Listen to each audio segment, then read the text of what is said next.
जय सिया राम दोस्तों। राम रावण के दामाद थे तो लड़ाई क्यों हुई।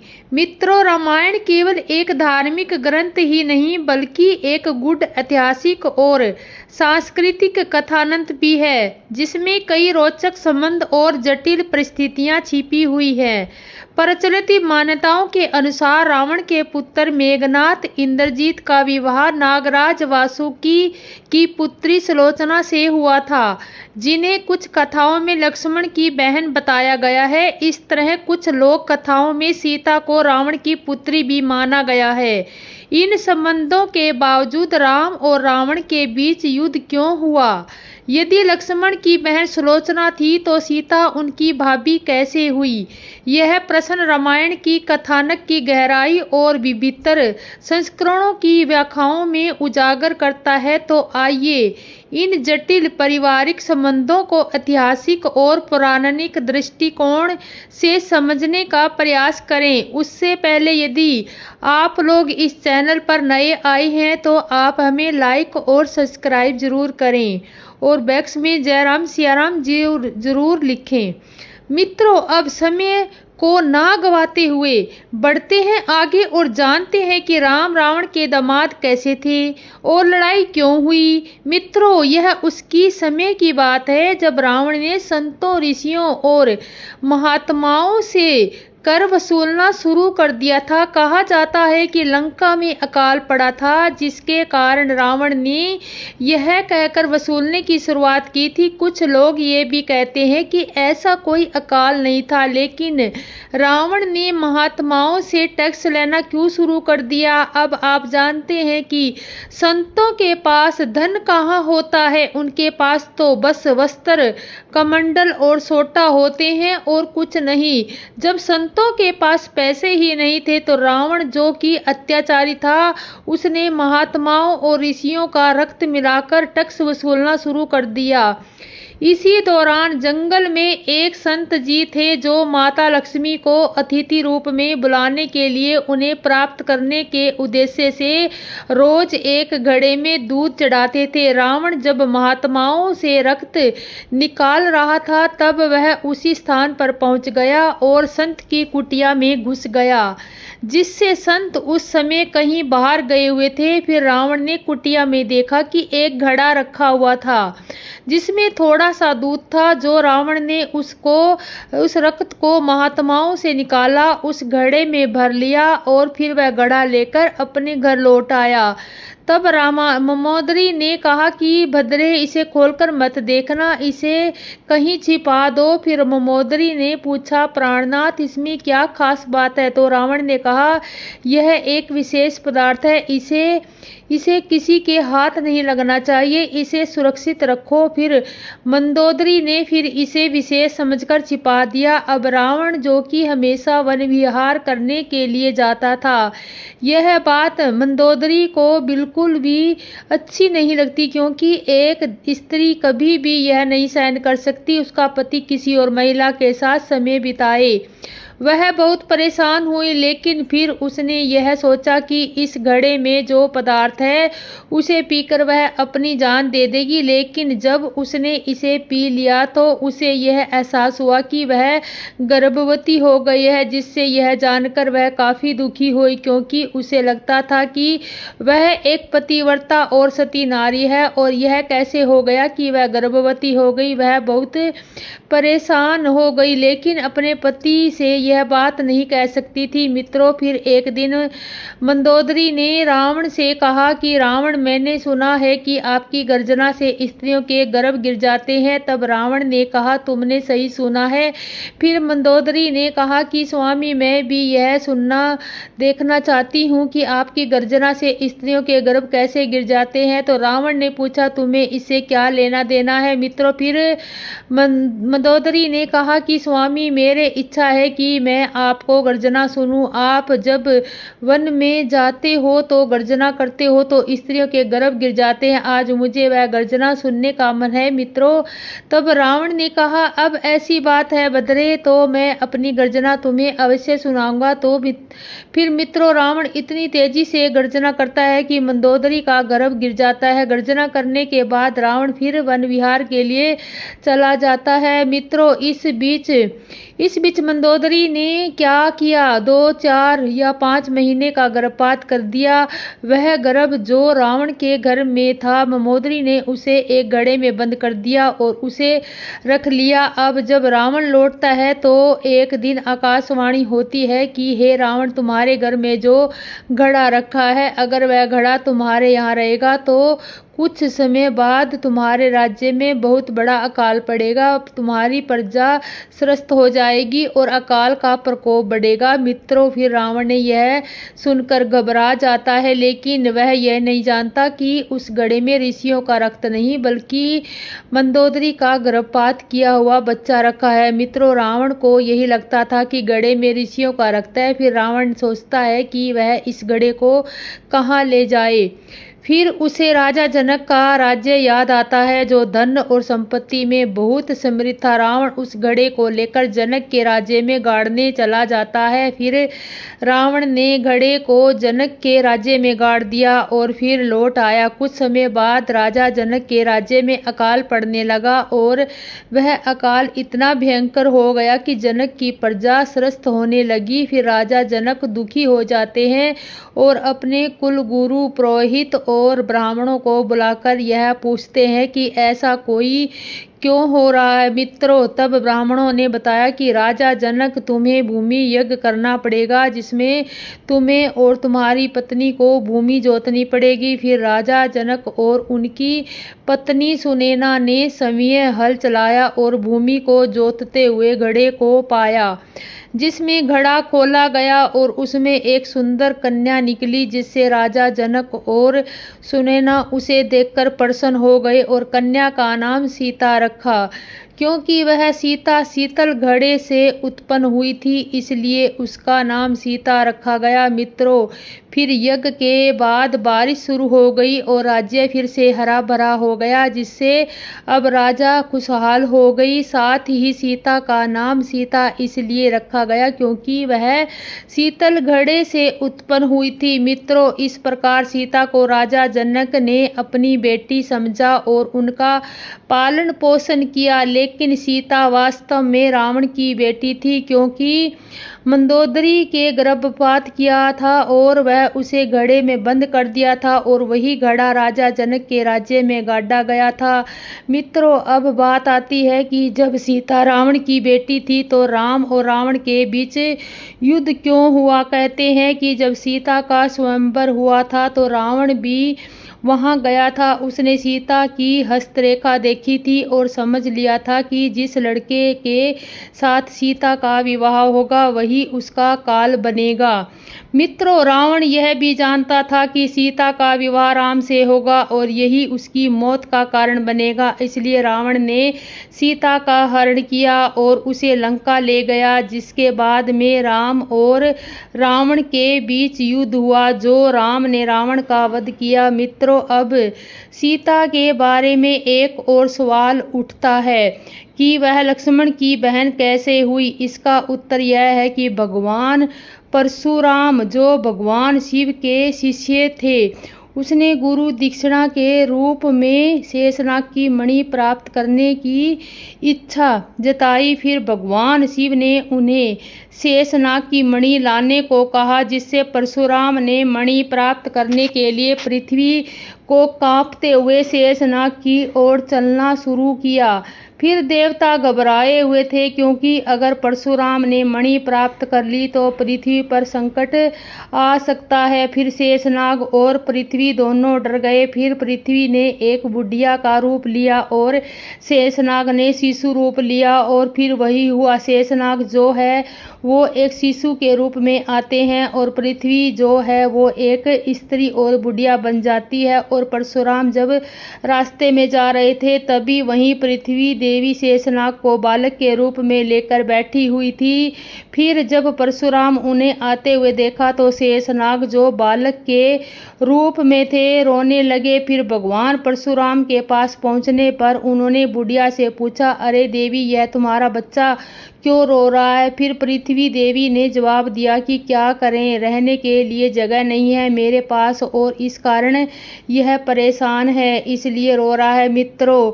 तब परशुराम को उस बुढ़िया पर दया आ गई और कहने लगे, कोई बात नहीं, हमारे आश्रम पर तुम और तुम्हारा बच्चा आराम से रह सकते हैं, हमें कोई फर्क नहीं पड़ता, मैं तुम्हारी मदद करूंगा, घबराओ नहीं, घबराओ मत। फिर पृथ्वी देवी ने कहा, ठीक है, आपकी कुटिया में मेरा बच्चा रहेगा, लेकिन मैं थोड़ा घबराती हूँ।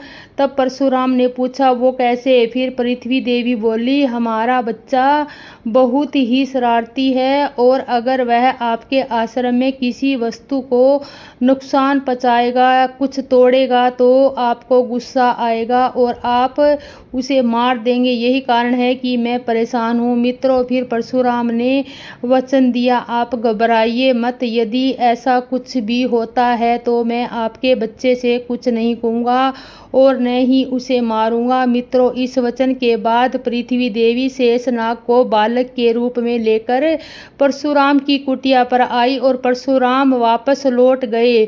वही शेषनाग बालक के रूप में कुटिया में रहने लगे। उधर देव ऋषि नारद ने परशुराम से कहा, हे परशुराम, आप शेषनाग की मणि सहज रूप से प्राप्त नहीं कर सकते, उन पर विजय पाना आपके लिए बहुत कठिन है। परशुराम ने पूछा, वो कैसे? तब नारद ने कहा, तुम पहले 10 दिशाओं के दिग्पालों से युद्ध करो, जब तुम उन पर विजय प्राप्त करोगे तो उनके धनुष, बाण और अस्त्र शस्त्र को अपनी कुटिया में जमा करोगे, तब तुम्हें शेषनाग की मणि प्राप्त हो जाएगी। मित्रों, इसके बाद परशुराम ने 10 दिशाओं के दिग्पालों से युद्ध करना शुरू कर दिया। जहां तहां भी गए राजाओं से युद्ध करते और उनके अस्त्रों को प्राप्त कर लेते और वे उन अस्त्रों को अपनी कुटिया में रखते। लेकिन जब परशुराम लौटते तो शेषनाग बालक के रूप में उन अस्त्रों को तोड़ डालते थे। फिर परशुराम को गुस्सा आता, लेकिन उन्होंने वचन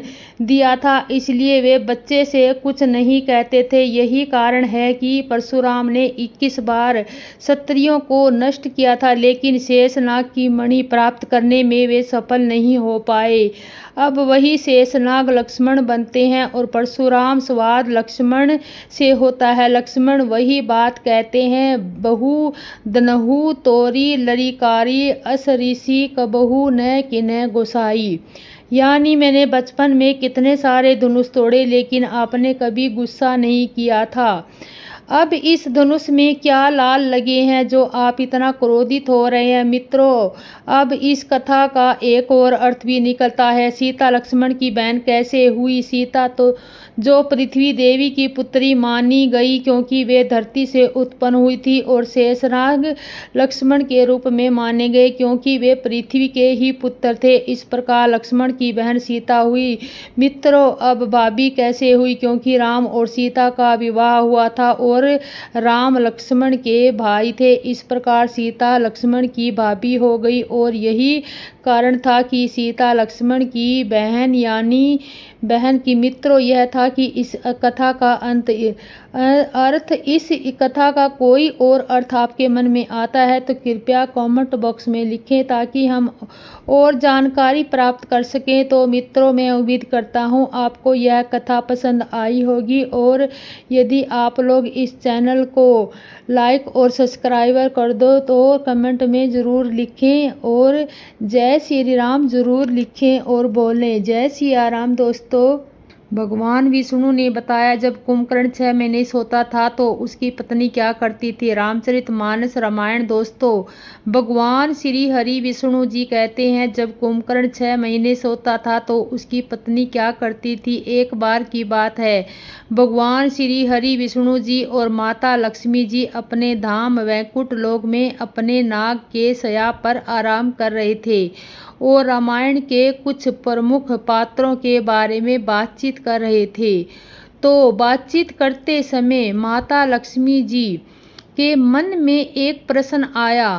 तो माता लक्ष्मी जी कहती है, हे स्वामी, मेरे मन में एक प्रश्न है, आपकी आज्ञा हो तो मैं आपको प्रश्न पूछना चाहती हूँ। तो भगवान श्री हरि विष्णु जी कहते हैं, हे देवी, तुम निष्कोच होकर पूछो, मैं तुम्हारे हर प्रश्न के रहस्य बताने के लिए तैयार हूँ। तो माता लक्ष्मी जी कहती है कि हे दया के सागर, कुंभकर्ण के 6 महीने सोने के बाद उसकी पत्नी का क्या होता था। तो भगवान श्री हरि विष्णु जी बोले, देवी, तुम्हारे इस प्रश्न से समस्त नारी जाति का कल्याण होगा, क्योंकि एक नारी की बात एक नारी ही समझ सकती है। आगे भगवान श्री हरि विष्णु जी कहते हैं कि हे देवी, मैं आपको एक कथा सुनाता हूँ। उस कथा में तुम्हें यह पता चल जाएगा कि कुंभकर्ण के सोने के बाद उसकी पत्नी क्या करती थी। आगे भगवान श्री हरि विष्णु जी कहते हैं कि हे देवी, इस कथा को जो भी स्त्री सुनती है वह सदा सुहागन रहती है और हर पुरुष के जीवन में पत्नी का वियोग नहीं होता। तो माता लक्ष्मी जी कहती है कि हे स्वामी, मैं इस कथा को ध्यान से सुनूंगी, कृपया आप इस कथा को सुनाना प्रारंभ कर दें। तो भगवान श्री हरि विष्णु जी कथा को सुनाते हुए कहते हैं कि हे देवी, लक्ष्मी, रामायण का एक मुख्य पात्र था कुंभकर्ण, जो कि लंकापति रावण का छोटा भाई था। रावण का यह भाई इतना भयंकर था कि एक दिन में अनेक जीव जंतुओं का भोजन। इस कथा को सुनाना प्रारंभ कीजिए। तो भगवान श्री हरि विष्णु जी कथा को सुनाते हुए कहते हैं, देवी, रामायण का एक मुख्य पात्र था और कुंभकर्ण, जो कि लंकापति रावण का छोटा भाई था। रावण का यह भाई इतना भयंकर था कि एक दिन में अनेक जीव जंतुओं का भोजन अकेले ही खा जाता था।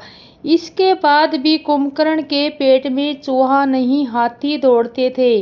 भूख शांत न होने पर कुंभकर्ण अपनी प्रजा को भी खा जाता था। तो ब्रह्मादेव भी कुंभकर्ण की शक्ति से दुखी थे, क्योंकि ब्रह्मादेव को पता था कि आज नहीं तो कल कुंभकर्ण की भूख से संसार में हाहाकार मच जाएगा। तो फिर एक दिन रावण, कुंभकर्ण और विभीषण तीनों भाइयों ने मिलकर ब्रह्मा जी की तपस्या प्रारंभ किए और काफी दिन तक घोर तपस्या करते रहे।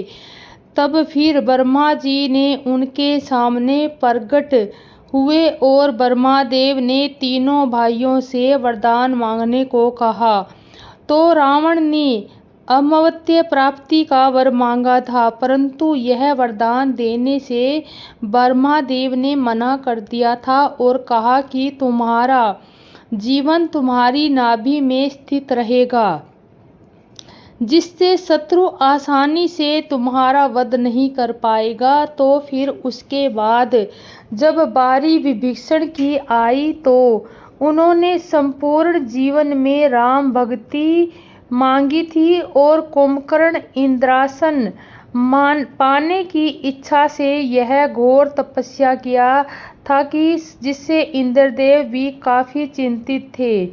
इंद्रदेव अपनी इस चिंता के निवारण के लिए माता सरस्वती के पास पहुँचे और उनसे विनती किए कि हे माता, आप कुंभकर्ण की मति फेर और आगे मति फेर लीजिए, जिससे वह इंद्रासन ना मांग सके। तो इंद्रदेव की व्यथा सुनकर माता सरस्वती कुंभकर्ण की जीभ पर बैठ गई थी और जब ब्रह्मादेव ने कुंभकर्ण से वर मांगने को कहा तो कुंभकर्ण ने इंद्रासन की जगह निंद्रासन मांग लिया था और इतना कहते ही ब्रह्मादेव ने तथास्तु कह दिया था, परंतु रावण और विभीषण ने ब्रह्मादेव से विनती किए और कहा कि हे ब्रह्मादेव, यदि ये आजीवन सोता रहेगा तो ये आजीवन में सोता रहा तो संसार का सुख कब देखेगा। यह सुनकर ब्रह्मादेव ने 6 माह 1 दिन कुंभकर्ण को जागने का वरदान दे दिया था और अगले दिन से 6 महीने तक सोने का कह दिया था और सोते रहने के वरदान के साथ साथ ब्रह्मादेव ने यह चेतावनी की थी कि यदि कोई समय से पूर्व कुंभकर्ण को जगाएगा तो वह दिन कुंभकर्ण का अंतिम दिन होगा। इतना कहकर ब्रह्मादेव अंतर्ध्यान हो गए थे। फिर ब्रह्मा जी के वरदान के अनुसार कुंभकर्ण 6 महीने सोता था, फिर 1 दिन जागता था और फिर 6 महीने सोता था। इस वरदान के बाद कुंभकर्ण सो गया था और 6 महीने बाद उठा तो पूरी लंका में हाहाकार मच गया था, क्योंकि उसका शरीर एक विशाल पर्वत की तरह था और उठते ही उसे भूख लगी थी। सबसे पहले उसने लंका में खाना ढूंढना शुरू किया था। फिर उसने लंका की वाटिका से फल तोड़कर खा लिया था और सभी फल खाने के बाद भी उसका पेट नहीं भरा था, तो उसने लंका से बाहर जाकर लोगों को खाना शुरू किया था। कुंभकर्ण का शरीर बहुत बड़ा था। वह आदमियों को अपनी एक उंगली से उठा लेता था और उठाकर अपने मुंह में चबा लेता था। फिर रावण ने मंदोदरी से विवाह किया था, तो उसके बाद रावण ने बाली से अपने भाई कुंभकर्ण के लिए उनकी कन्या बृजबाला का हाथ मांगा था। बृजबाला बलि की पुत्री थी और बलि विरेचन का बेटा था। वामन अवतार में जब भगवान श्री हरि विष्णु जी ने बलि से 3 पग धरती मांगी थी, तो उस समय बृजबाला वहां थी और इन सब को देखने के बाद बृजबाला एक शक्तिशाली कन्या बन गई थी। उसे हथियार बनाने की अच्छी समझ थी। रावण के बोलने में कुंभकर्ण और बृजबाला का विवाह हो गया और फिर बृजबाला कुंभकर्ण के साथ लंका आ गई थी और लंका में बड़े बड़े अस्त्र शस्त्र बना रही थी। कुछ समय के बाद बृजबाला और कुंभकर्ण के 2 बेटे हुए, जिनका एक का नाम कुंभ और दूसरे का नाम निमुख था।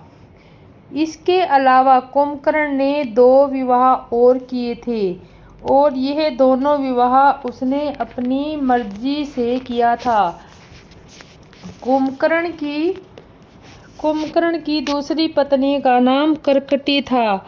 कर्कटी एक राक्षसी पुत्री थी जो सहयात्री की राजकुमारी थी, जिस पर कुंभकर्ण मोहित हो गया था और बाद में कुंभकर्ण ने कर्कटी से विवाह कर लिया था। कर्कटी ने कुंभकर्ण के पुत्र भीमासुर का जन्म हुआ था, जो कि एक क्रूर राक्षस था। कर्कटी कुंभकर्ण के साथ लंका में नहीं रहती थी, वह पर्वत में रहती थी और अंत तक वहीं रही।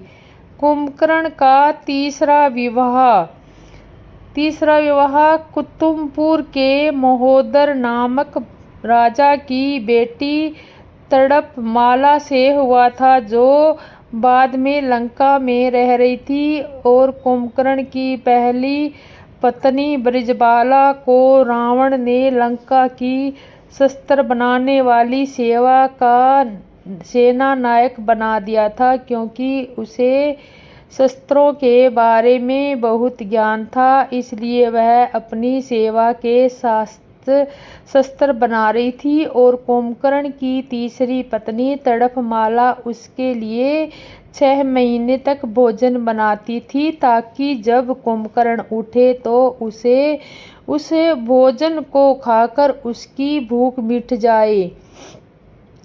रावण और कुंभकर्ण शुरू से राक्षस नहीं थे, एक श्राप के कारण वह राक्षस बने थे। धर्म ग्रंथों के अनुसार भगवान श्री हरि विष्णु जी के दरबार में जय और विजय नामक 2 द्वारपाल तो थे।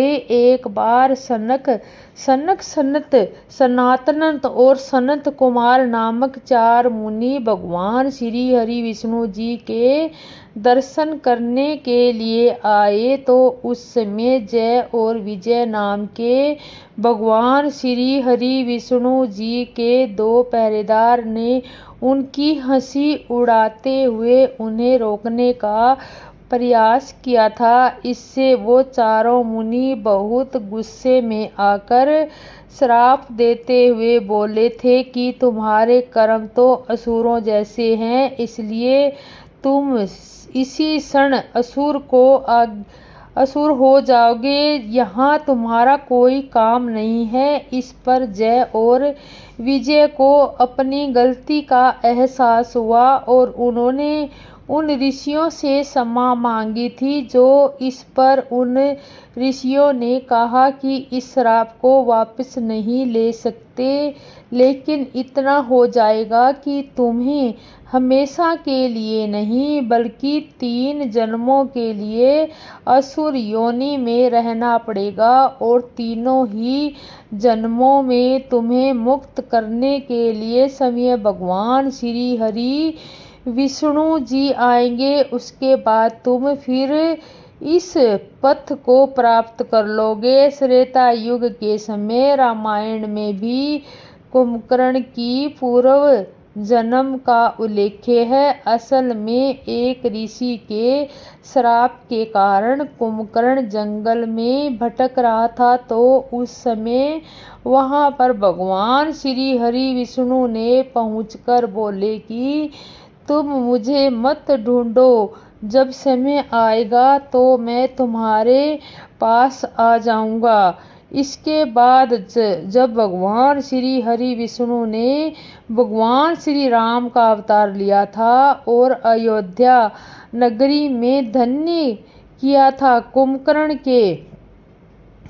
और आगे की कहानी इस प्रकार है। कुंभकर्ण के बारे में बताया जाता है कि वह दूरदर्शी था और उसे पहले से ही पता था कि भगवान श्री राम कब लंका में आकर मेरा उद्धार करेंगे, लेकिन अपने उद्धार से पहले उसने अपने भाई होने का धर्म भी निभाया था। असल में जब भगवान श्री राम ने माता सीता के लिए लंका पर चढ़ाई किए तो लंका की सेना से युद्ध करने जा रहे थे, तो यह सब देखकर रावण ने अपने भाई कुंभकर्ण को जगाया तथा बहुत मुश्किल से कुंभकर्ण को जगाया था और उसे जगने के बाद रावण ने पूरी बात कुंभकर्ण को बताई थी।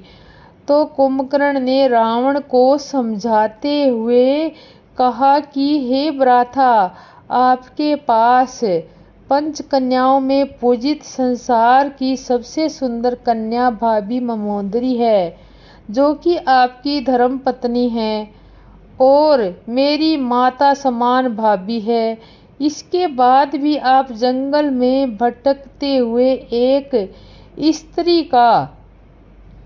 स्त्री का हरण करके अपने राज्य में ले आए हैं और उसे भी अपनी पत्नी बनाना चाहते हो। अभी भी वक्त है, आप प्रभु श्री राम से माफी मांग लीजिए, उनकी शरण में चले जाइए, वह मर्यादा पुरुषोत्तम है, तुम्हें क्षमा कर देंगे। तो इस पर रावण को कुंभकर्ण पर क्रोध आया, तो क्रोध पूर्वक कुंभकर्ण से बोला कि तुम्हें युद्ध नहीं करना हो तो मत करो, लेकिन मुझे ज्ञान मत दो।